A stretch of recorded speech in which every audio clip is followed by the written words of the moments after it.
Mga kapuso nating motorista, lalo na yung mga dumadaan sa NAIA Road sa Pasay, mag-ingat sa mga naglipa ng kawatan na kung tawagi Gagamba Boys. Ang karaniwan nilang biktima mga turista at balikbayang naiipit sa traffic. Narito ang aking report.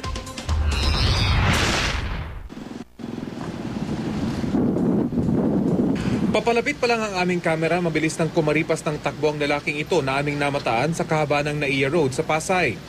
Bago nito, namataan namin siya kasamang isa pa na nagpupunas ng mga salamin ng mga sasakyang naiipit sa traffic. Ayon sa mga traffic enforcer sa lugar, mayat-mayang ino-operate ng mga pulis sa mga kalalakiang ito dahil kadalasan kasama daw sila sa mga tinaguriang Gagamba Boys. Mga kalalakiang nambibiktima umano ng mga natatraffic na motorista, karamihan, mga balikbayan galing sa airport. Si Ralph nabiktima na umano noong nakarang taon ng mga Gagamba Boys sa Ninoy Aquino Avenue matapos siyang sunduin ng kanyang kapatid. Pagdating sa stoplight na yun, nabutan namin stop. Ngayon, nung pagdating namin, nung nahinto na kami, may lumapit na isang lalaki sa amin na payat. Tapos nangihingi siya ng limos. Ngayon, binigyan ko siya limos dahil siyempre, naawa naman ako. Pero akala niya ng lilimos lang, may iba pa palang mga kasamahan.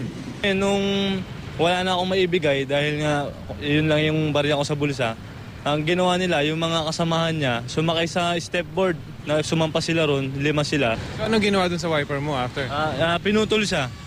Ang Station 9 ng Pasay Police, mayat-maya na umanong operasyon mula pa noong nakarang taon. Sa pinakahuli nilang operasyon, 7 minor de edad at 3 nakatatanda ang kanilang inaresto. Ilagyan po natin ng pulis natin dyan sa ilalim ng tulay, lalo na po sa NAIA Road, along the streets of NAIA Road.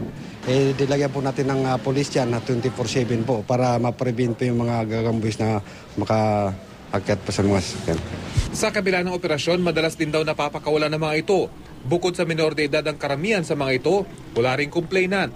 Kaya naman paglabag lang sa mga lokal na ordinansa ang kanilang naisasampang kaso laban sa mga ito. Kaya naman pakiusap ng pulisya sa mga nabiktima na ng mga Gagamba Boys. Magpunta po rito sa ating opisina para po mag-file ng complaint. Kung hindi po, andun po ang Pasay Police Station sa Women's para po mag-file din ng complaint po.